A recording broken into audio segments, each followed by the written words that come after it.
Hi there, it's Angèle again. Looks like I'm into using these tools and making more videos. Today, I titled the video Anatomy of the Creative Process, something that I've thought of for a long time. And I guess I will briefly mention, I'll probably do a future video that might explain some of my categories, but I do have, I think, 21 Facebook pages. I'm actually on a Facebook fast right now. Started last week and will go till at least the end of November. It's the first one I've ever done officially and committedly since I started in 2011, late 2011. So I haven't been spending much time on there. So I was kind of surprised, like I kind of peeked in for a few things, but I noticed that like almost none of it is anything that I curated. So lack of self-curation is a big problem for me.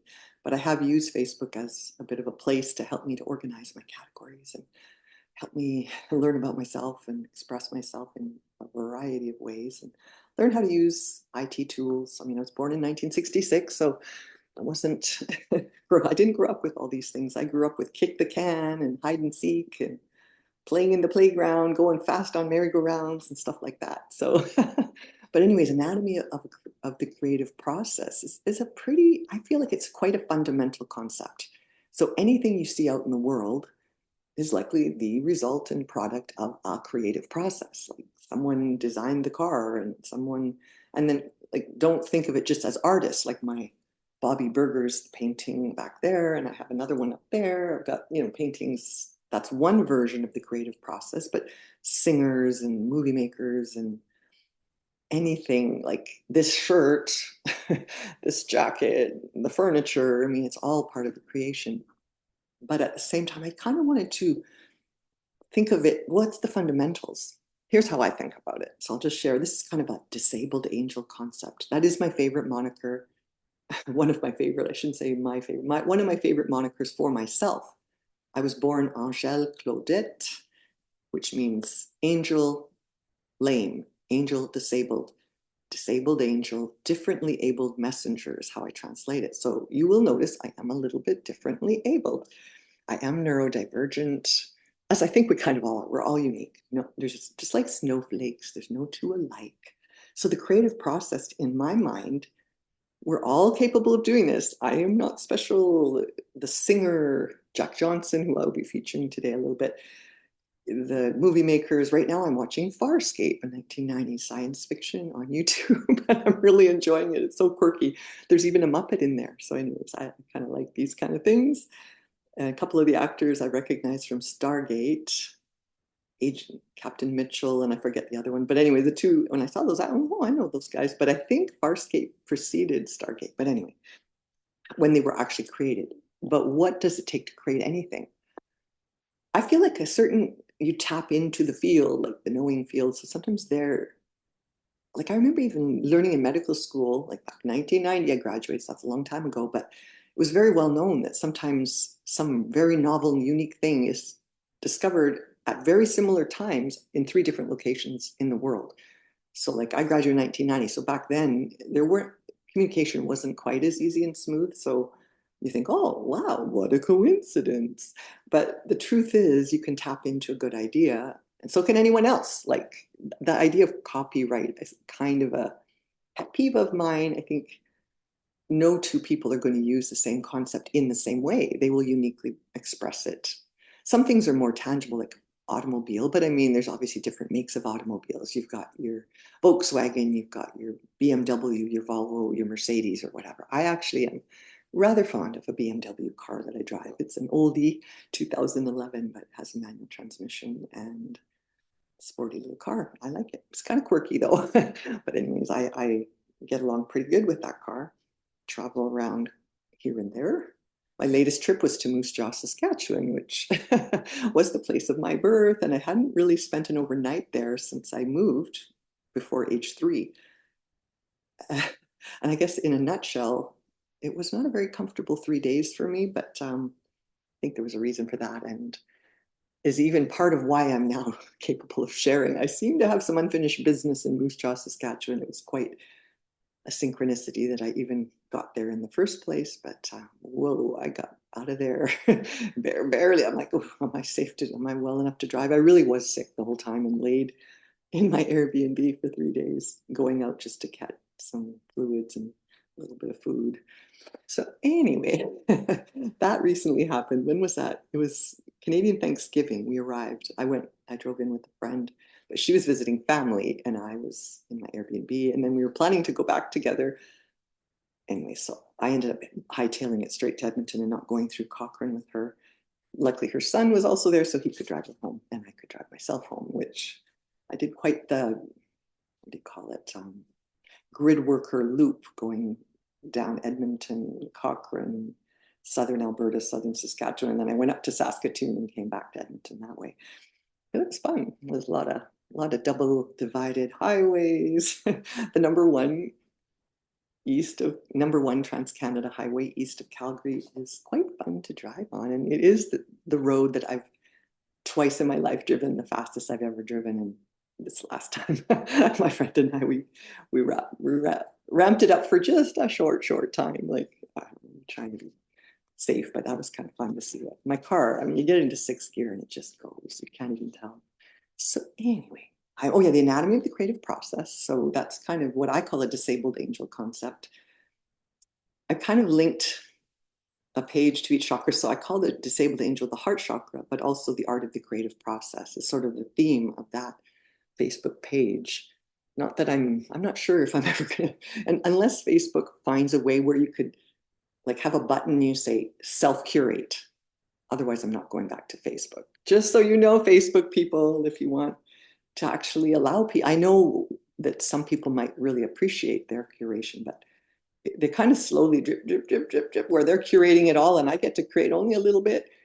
The final straw was I saw someone post where they literally went through as a kind of experiment, 100 on their feed, 100 posts, and they found 85% completely like uncurated by them. And then there was some advertising, and then there was a small sliver of the pie was actually their friends and people they were following. So yeah, if you can't curate your own, then it's not really social media, it's more marketing media. And I have a dream. Imagine a world without marketing. A little bit off the topic of the anatomy of the creative process. Can you imagine if we just all kind of got ourselves organized, looked after home, our own self, and then we will curate our life. We can pick this or pick that. I want to be Facebook friends with that. I want to follow. And then if you're finding your feed a little bit of a dog's breakfast, well, then you can curate it yourself. Unfollow if you like. You don't have to follow everybody who's wonderful in the world, but you might be focused on this. So you could unfollow a bunch of people and then follow, and then your feed would be yours. I'm just dreaming out loud, and maybe I find if we dream it, it's possible. Maybe it's in the field. Facebook, please pick up my signal. This is how I think, honest to God. So the creative process, I would call it, you link in kind of to yourself, you tap in, and then it kind of comes out through you, and it's expressed with your own unique flavor as well. And I came to kind of think of it this way based on my writing process. I think I started writing, I don't know if it was 2011 or 2010, I can't remember, but it started out just little Word documents on my laptop or whatever I was using at the time. And just like, oh, and then I don't know, I would link things in. I was like, oh, this is kind of weird, but like I would sit down to in my own mind to write a story, and then I would kind of something else would come out. I'm like, who did that? Like, what? How did that happen? So like it really kind of spontaneously came through me, and I'm like, hmm. But even before, I was kind of already had that theory, and then I tested the theory, and yeah, I found it to be true, but like way more true than I would have prior. Like I kind of had the concept very loosely, very rough. And then when I experienced it, I'm like, whoa. But today I'm going to demonstrate it a little bit. I'm not sure if I explained the anatomy, but anyways, get the concept of there's an anatomy of the creative process. So what you focus on, what you intend, kind of bring it in. Although in my case, it wasn't always what I was intending. I was kind of nudging myself, like some more expanded version of myself is nudging myself, write some stories. And, you know, and they can be quite therapeutic, like journaling. And, oh, and actually, I should mention, just as a little bit of an aside, but I had quite a eureka, maybe it was over a year ago, but my son, my oldest son, is a computer software engineer kind of guy and thinks like he's just so efficient in his life, and his thinking is just so pristine. He actually helped me quite a bit because I think when he was age, I don't know what age. Yeah, I guess it would have been like he was 12. And I remember showing him, there was a video everyone, and he just goes, "Oh, the lag in that video is insane." And I'm like, so kind of right then, I'm like, wow, his brain works a lot faster than mine. I knew that. I'm like, ooh, okay, what? And they played Oz, he and his sister, and I would try to keep up with them. And they were like, and showing me people who could do perfect Osu, or it's like a little game where you have hand-eye coordination, you follow a beat, and dee, dee, dee, dee. So like there's people video of perfect Osu, like I'm like, wow, like I would just battle against myself. They give you really good stats, and but I mean my kids, I would do the same songs that they do, and I could see, wow, their brains work way faster than mine. So I also kind of, that's another theory that I came to with my own kids, like these kids being born every decade was a little bit of a shift in the type of soul and how connected, how well connect they stay connected. It's kind of common that maybe at age 7 kids get a little entrained into the collective, all the messages and marketing. I do think marketing really clutters our heads. So consider that. Like, how many commercials are you listening to? What choices could you make to eliminate? Like, I do pay $15 a month Canadian, I think it is, for the premium YouTube, because like I hardly ever hear commercials, and when I do, I'm like, oh, but they do catch you. Like on the Facebook feed, I guess I was seeing them. So anyway, I'm doing my Facebook fast, and I do get coupons in the mail, so that's probably my biggest exposure. And sometimes my youngest son, who still lives with me, we get excited about certain coupons. So anyways, I come from, I'm another era, right? I'm from the 1960s. So anyways, I had start in 2014. I noticed, I got inspired. A mentor had kind of talked about, can you be more grounded, can you be more tangible in your creative procedures if you really want to make an impact or interact with the world. I'm like, yeah, that was good advice. I mean, really, I wanted to take it, and I think starting that website was a part of it, but I also didn't mind that, like, I didn't push it out. I didn't care that it was a little hard to navigate, and it still is. I could give you some tips at the end, we'll see. But anyways, it's disabledangel.ca, where I started to post these little creation stories where I'd sit down to write. But one that really was particularly like, what? I sat down, and it's called Ode to Forrest Gump, which is, I will read it out once I stop talking, and I will see. But anyways, when I sat down to write, I thought, oh, at the time, I think I wrote it in 2012 prior to the website, but then it was one of the ones on the earlier side of publishing. I really had a lot of fun with that tool. Like, a friend of mine set up Disabled Angel, and another friend set up bovera.ca. So they're very different in how they're set up. So I found that really fascinating too. So I just take in all the data, all the data. Like, I was a little disappointed because I really wanted, anyway, who cares? The details are irrelevant. So anyways, I sat down to write Ode to Forrest Gump for myself, just for my own fun. I'm like, oh, my favorite movie of all time. At the time, that was true. It's no longer true. I don't really want to pick a favorite. There's just such a number of fantastic creative stuff out there. Um, like deep Star Trek, what's it called? Star Trek Strange New Earth, season 2, episode 9, the musical Subspace Rhapsody, is one of my favorites right now. Anyway, I just enjoy so much stuff, so I wouldn't want to pick a favorite. But at the time, and I remember seeing the movie Ode to Forrest Gump, and I thought, oh wow, that was amazing. I was just so like loving how the multimedia, like the way they were playing around. I just thought, ooh, that really struck me. It really lit me up, and I didn't even understand it, but I was like, wow. So, anyways, maybe I won't say more because I'm sure I've already said it in this article. I published it on April 29th, 2014. But what I have from the experience of reading an article before, this time I think I'm just going to read it. I'm going to pretend I'm by myself, and I'm going to read it out loud for myself. Not quite, I wasn't very passionate with my reading of my I Am a Homemaker on a prior video. So so when I look up, that'll be the interjections. I'm planning not to have any and just leave it to the end, but we'll see. And I will be including in the description the link to the actual article. You may prefer to read it yourself, or if you hear me read it and you're interested to look at it, it will be there for you. And I'm going to link any songs. I think there's 3 songs linked in this particular one, but we'll see. And I'll link them in the either in the comments or in the description. So I'm just going to go into my own little bubble and I'm going to read this little fun story that I really enjoyed, but I was so surprised how it came through. And maybe I'll say more after. Maybe I won't need to, but I'm just going to read it because this, for me, was my own experience of the creative process. And it really surprised me. So if anything, maybe by hearing my backstory to, like I kind of delight every time I read it. I do enjoy it because it was just like, it felt so cool. I'm like, what? Who wrote this? Like, it didn't feel like it was me. And yet I physically was typing it in. So like, I didn't know what that was. So anyway, I kind of know a little better what it is. So we're all unique. And my role has been a little tricky for me to figure out, let me tell you, but I'm figuring it out. So I will read it. Ode to Forrest Gump.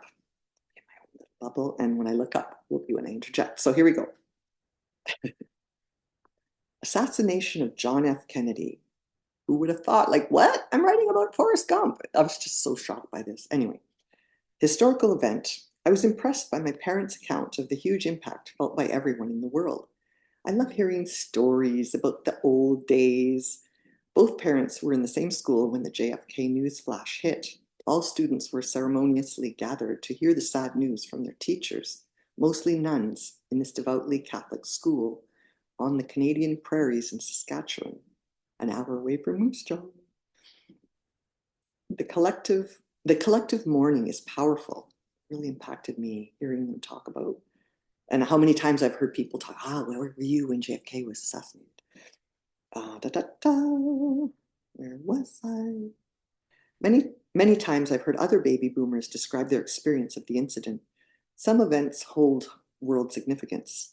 Similar was when the commercial plane struck the World Trade Center and the Pentagon on September 11th, 2011. Like, what? Now we're talking about what? I'm like, I'm writing about Forrest Gump. What are you doing? Okay. So like, I didn't know what I was doing. And then it came like this. I just thought that was amazing. I can recall my own 9/11 story. I was just enjoying a normal morning with my 2 preschool kids. Jacques, a year old, was napping. Elise, 4 years old, was playing. I got a little teary saying my daughter's name, excuse me. Huh.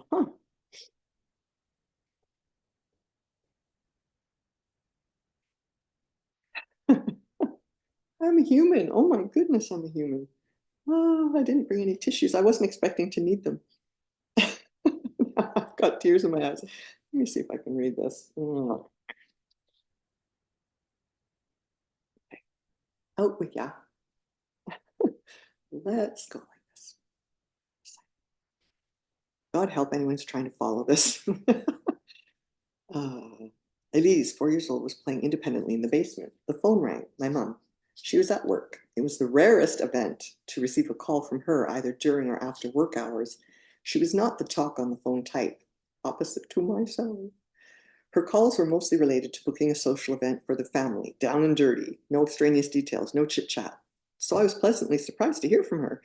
Immediately noted her tone was different. She informed me of the news. She rightly assumed that I was unaware of the world event. My knees felt weak. We actually just hung together on the phone. Oh, I'm feeling so emotional.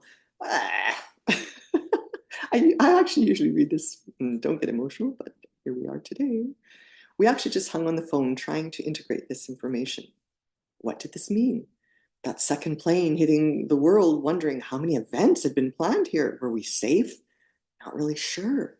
It was so comforting that my mom was the person delivering this headline. Angèle has the feels today. We appreciated each other in this strange moment. Finally, we had to end the call. Like everyone, I was in shock. I just existed in suspended animation. I recall feeling so blank.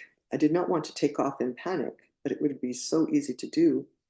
I found myself wandering back to Elise in the basement. I did not speak. I would go and watch her play. Well, she started talking about burning buildings. Mama, I see a lot of smoke. There's some buildings on fire. I cocked my head to the side. Where was We're good at reading out loud, Emma. Whoa.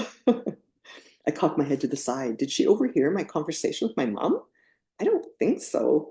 What did I say out loud? I could not really remember. I was upstairs, she was in the basement. Was she aware of this via telepathy with me and my mom from another source? I was kind of freaked out by this. She just looked to me for my reaction. I tried to remain neutral. After a long pause, I shared with her the statement that some big buildings were on fire in New York. I certainly opened my mind to the idea that Elise had vision capabilities different from my own. In the weeks following, our family cocooned in our home. How about you guys? What do you remember? Not going out for social events and just thankful for our little patch of paradise, along with the rest of the world. And then I link in Where Were You When the World Stopped Turning by Alan Jackson. That's a song that I actually had never heard, and a friend had sent me, and I think I went back and injected it because I'd never heard that one until like 2014 when someone shared it with me. Look at how many details I remember. Like, honest to God, this brain takes in a lot, takes it all in. It seems to put it in a category in a file somewhere. Okay, let's go back. On a brighter note, I have just today declared in my own mind that seeing the Forrest Gump movie is another of these profound universal moments. I offer this to you because I've heard many people describe being quite fascinated and uplifted by that movie. Okay, then I write, I have come to understand that many people, like me, whatever that means, were very inspired by this phenomenal movie. I deemed it my favorite movie of all time, the instant I left the theater shortly after its release. I did not fully understand why at the moment. I can fondly return to that monumental moment and have so many times. There's not another movie that had that impact on me. It was this moment that I've come back to over and over. I just looked up the sky that fateful dark night. Cold and clear night, I wrote. Pause. I thought to myself, that was the best movie I've ever seen. Forrest looked at the world through rose-colored glasses, so to speak, and look at the results, so uplifting. The magic in the seamless application of historical clips. Yes, the endearing leading man with the southern accent. Yes, his deep and faithful affection for his friend Bubba. Yes, the tortured character, Captain Dan, who redeems himself in the end via Forrest's modeling. Yes, the big dream, seemingly impossible, achieved. Yes, the loving mother who saw the perfection in her son and ensured he saw it too. Yes. The deep romantic committed love for his girl eventually bore fruit. Forrest did fully experience his true love. Ginny. Yes. Weaving in history amongst this fiction, it was so fascinating. I added the quote, as so many did, life is like a box of chocolates. You never know which one you're going to get, to my personal vocabulary, pulling it out regularly whenever I saw an opening. Kind of a geek that way.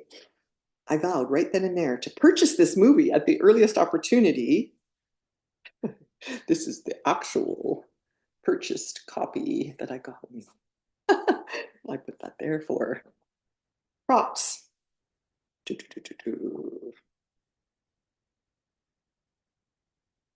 With the commitment to watch it with my kids at the appropriate time in their development. I really wanted to use it as a tool to discuss the philosophy of life. Keep in mind that I was a newlywed to my med school sweetheart at this time. I was committed to having a family, but there was no specific idea of when. The topic of having kids was not in my life or relationship otherwise, but in the moment, I'm like, I gotta show this to my kids. So I knew they were coming. I am nothing if not adaptable. Well, that copy of Forrest Gump was not watched again. I never watched it myself. Like I just saw it in the theater, bought the thing, sat it on the shelf. So, anyways, well, that copy of Forrest Gump was not watched again until Elise, my firstborn, was 12 years old. Over the years, I heard myself declare that I would watch it some cold, dark winter night. It was my favorite movie of all time, after all, when I needed a little lift, but I never actually did it. The DVD sat on the shelf for untold years. I had mentioned to Elise my plan, and again, did not really make it specific. One day, Elise recalled that I wanted to watch this movie with her. Can we, Mama? Yes, yes. Well, my enthusiasm for this big event had Elise very curious. I am nothing if not enthusiastic. we watched our schedule for the right moment as I felt that Jacques and Jean-Luc were too young for some of the content. Okay, now I recall that I had forced Elise and Jacques to watch the opening scene of the feather floating through the air. So beautiful. And in the article, I link a YouTube video showing that scene. I was reminded of it by Veggietales, a most awesome ultimate silly songs. I will show you. Something might horrify you, but here's a bunch of DVDs that I own of Veggietales, and there's VCR also. And as I was pulling them out, and I've noticed this a few times, how many are not even opened? I thought this was hilarious. I'm very anthropological, so 3 are unopened. Looks like I bought them 2 for 20 at HMV. Like Beauty and the Beat, I've never even seen, so I literally have to make that right. And what's this? Oh, it's a lesson in unconditional love. Why didn't I watch this? This probably is a really good one. And then what? Oh, I can't even see what this one's called. McClary and the Stinky Cheese Battle, a lesson in getting along with others. Oh, burn. I should have watched those two. And then, oh my God, Pistachio, the little boy that wouldn't, it's on Pinocchio. A lesson in listening to your parents. Ooh, looks like I have some homework myself. But actually, I think I looked on YouTube and they have, I think almost all of them, probably these 3 would be included. If they are, I'll throw them in the comments or something. And I'll probably just watch them on YouTube. But look at this unopened. I've never watched these, but I had planned to. I've been a little busy looking after, like, who am I? What is going on? So I thought that was really funny today to notice unopened. I paid $30 for these. Oh my God. Okay, where are we? Let's go back. I was reminded of the Forrest Gump opening scene by Veggietales, a most awesome creative cartoon series. It is sharing the messages from the Bible, and I know for some people that might put you off. But at a time when my kids were young, it had a kind of cult following in university students. So like my parenting partner had some cousins and they were all like, we would sit and watch it together and just have a hoot, and it was hilarious. Say boo. Anyway, if you don't know VeggieTales, you don't get it. But I have some really fond memories of watching VeggieTales with my kids. Oh, but I should also show you one that I did watch recently, rewatched on YouTube. Where are you? Oh, I didn't pull you out. But anyways, Lord of the Beans. Lord of the Beans. So freaking hilarious. Oh God, I loved it. I watched it. My son and I watched it together. I think it was 2 weeks ago because I just got reminded of it and we laughed. The opening scene. Oh, anyway, that's how I nourish myself. I really like silliness and laughter, comedy, and music. And I do also like really deep, punch you in the gut kind of like, or like really deep themes, broad themes. Like my son and I just finished the third season of Transplant. It's a Canadian-made medical drama, and I used to just be like this with medical dramas now, but it actually was so well done. I was very impressed, and he has some interest in medical profession, so we just watched it together, and we'd often stop and talk, and I'm like, oh, that's really good, and oh, I learned something new. So anyway, very good. I'd highly recommend it. It's on Netflix.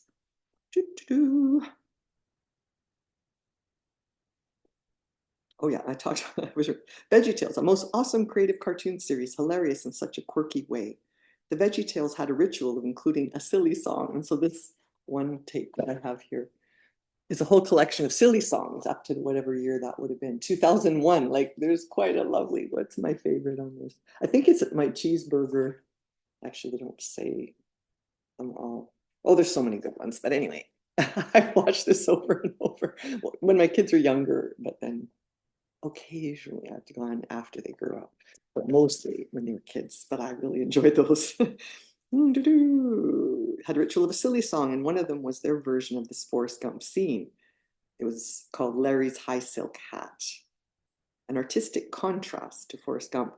I love like copyright. Like I don't know if they ever had to pay rights to anything, but they took that seed and they made it their own. Like, holy, like Larry the cucumber and Bob the tomato, and there's asparagus and green onions. Like, it's hilarious. It's so cute. I love it.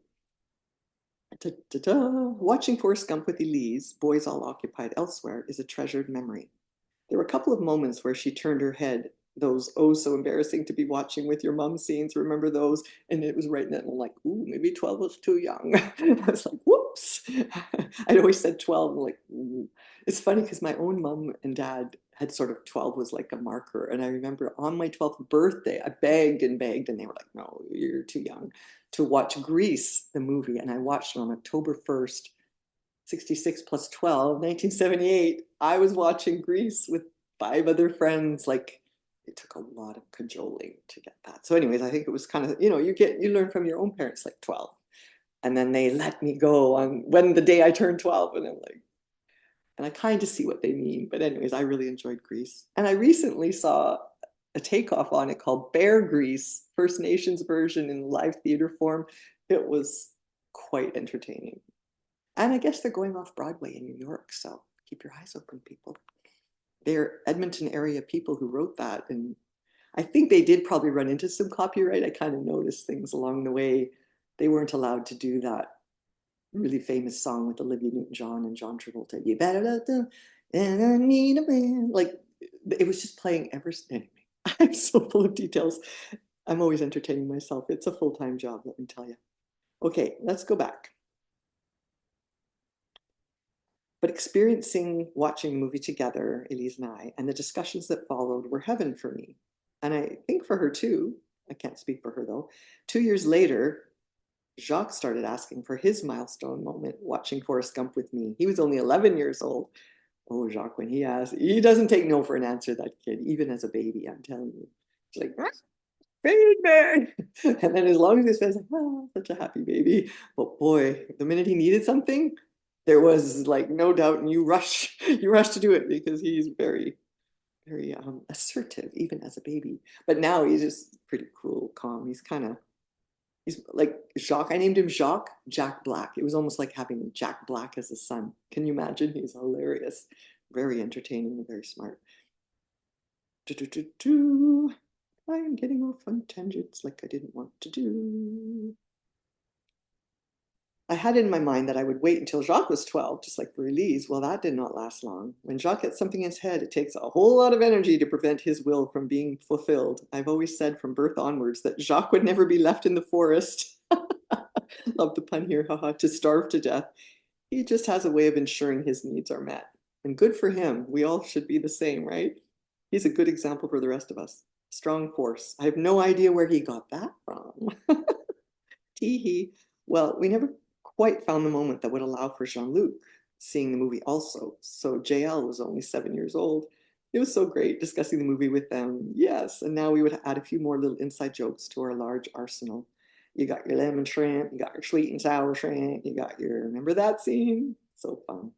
Jacques captured Forrest Gump's accent instantly, so I was regularly treated to little excerpts. And then I include a picture of Forrest Gump looking at the Curious George book with his son in the movie. And so I say in my writing, do you notice that Forrest Gump is looking at his Curious George book in the photo with his son? We also see it in the opening scene when he is putting his feather away. His neat and tidily packed suitcase was opened with the Curious George book tenderly placed on top. And I love the song Upside Down by Jack Johnson, which appeared in the Curious George movie. You must listen to this uplifting song in YouTube form because it's so cute, the movie. Like, it's a little cartoon. He and Curious George perform it together. You don't see that every day. I love children's entertainment. Actually, I did queue up tiny little, we're going to listen for battery 100%. Oh, Connected 100%. to Angel's iPad. Ooh. Angel's iPad. Who's to say what's impossible they forgot? This world keeps spinning and with each new day I can feel a change in everything. And as the surface breaks, reflections fade. but in some ways I it think that's enough. Or else maybe we'll go, let's see.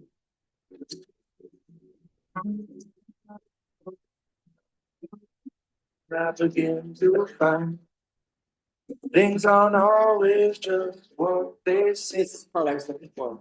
I want to turn the whole thing upside down.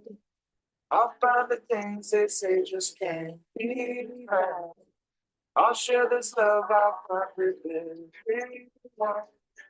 We'll sing and dance to Mother Nature's song. This world keeps spinning and there's no done. Okay, that was just a tiny musical interlude. Yesterday I brought my little rebounder upstairs. I'm really enjoying it. I'm going to be playing with that a lot more. I had it in the basement, and whenever I go down there, I jump on it. But I was talking to my friend. It's actually my friend Seth's, and he reminded me of, I'm going to go get it right now, and I brought it. Leave it in the living room and see what happens. I'll use it more.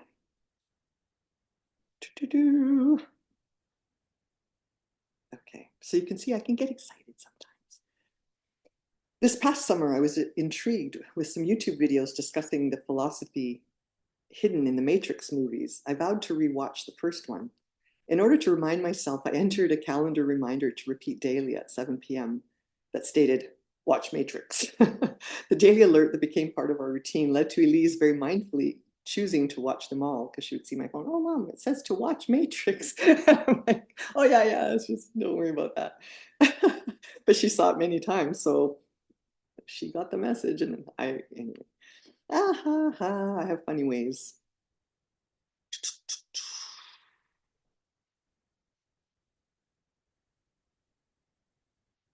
I was only enthusiastic in watching the first alongside her. So many grand discussions came out of that one too.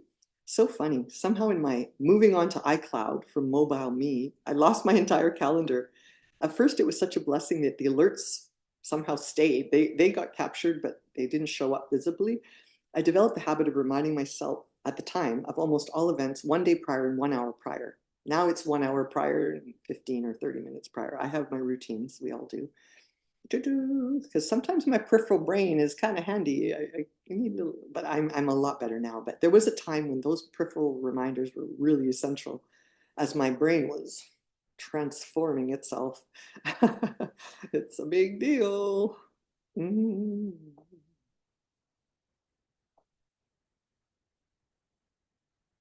So I always had a day's notice if I'd forgotten something from my calendar. Well, for most events, they just play out and then we're gone. But the Matrix reminder was on daily repeats with no end date. I occasionally do this when I want to capture a task that is not time specific, my version of a to-do list at the time. I still do that though, occasionally. There's certain things. Only 1 or 2 things at a time can be handled this way. I have a to-do app, but never look there.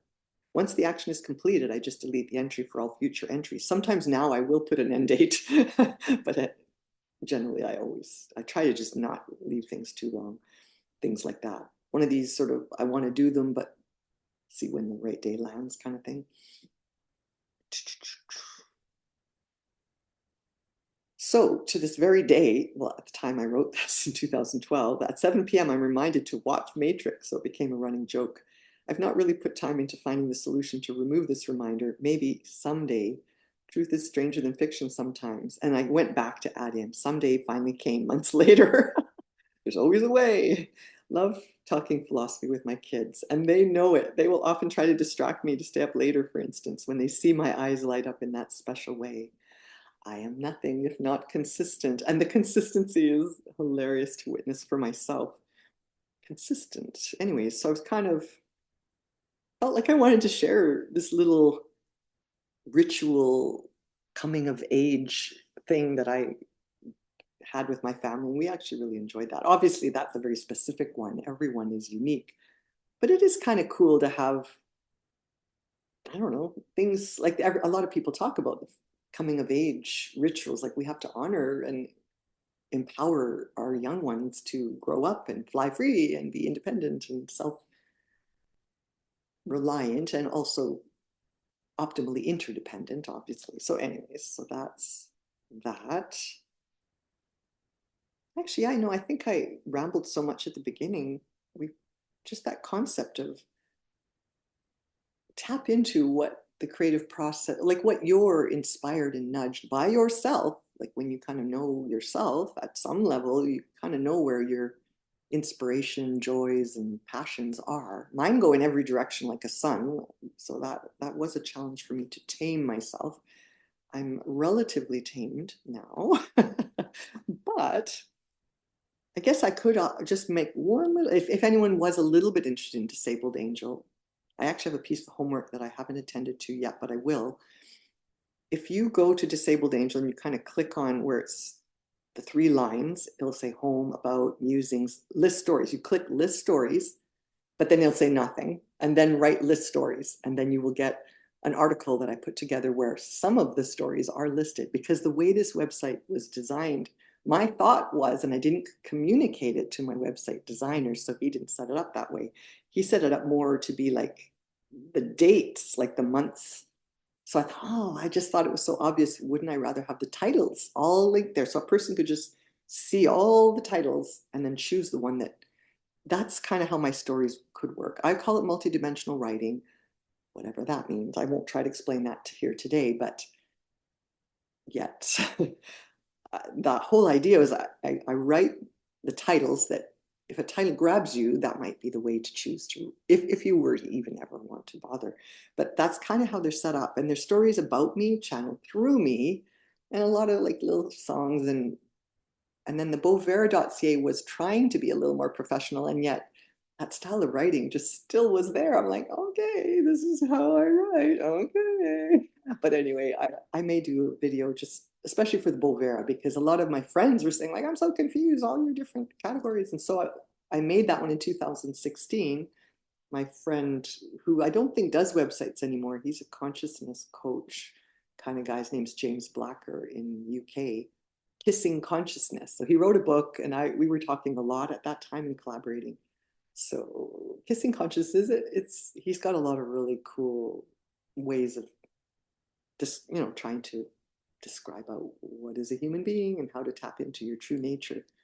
So I did collaborate a lot with him, alongside him. Like he was writing his book and we'd have really deep discussions about it. So there is a little dedication to me, and I was kind of happy about that. And that book is lent to a friend right now. I didn't actually read the final finished copies. I read a lot of draft copies along the way. So then when the actual book came, I still haven't read it. I don't know how that will fit into life, but there might come a time. Oh yeah, I was just going to say, so that list stories, and then you write in list stories in the box that's blank, and then you get a page that you can link on. And in the next couple of days, hopefully, or a week, I have been guided, and I have not listened to my own guidance for months, that I really should list all of them, because there's quite a variety in there. I was really exploring all kinds of different things. Most of them are stories about me, channeled through me, but some of them were kind of playing with sort of a form of channeling, like inspirational messages. I went to Arthur Findlay College, and so there's a little segment where they're kind of like that near the end more, I believe. But then at the same time, there's some since then. So there's a little gap where they're kind of inspirational messages. And I was working for 1 year with a mentor from Arthur Findlay College. I'd met him there. His name is, I am forgetting his name in this moment. Matthew Smith, I think. And I know more than one of them. So anyways, yeah, Matthew Smith, whatever name it is, I know more than one of. So anyways, he's in the UK and he's a tutor at the Arthur Findlay College, and we worked together for about a year. So during that year, you could see there was a little, and so I think basically I can tell you, I have been reluctant to just be myself and fully express in the way that I prefer. But anyways, you got to play around with all the tools and see how you feel and decide how you want to do it. Yeah. So anyways, I think I will sign off for today. My Ode to Forrest Gump as an example of my exploration of the anatomy of the creative process. It can surprise you and delight you and horrify you. Sometimes it's a little scary. It takes a little courage to just like, oh, wow, I'm like this, huh? Oh, okay. Signing off November 4th, 2024.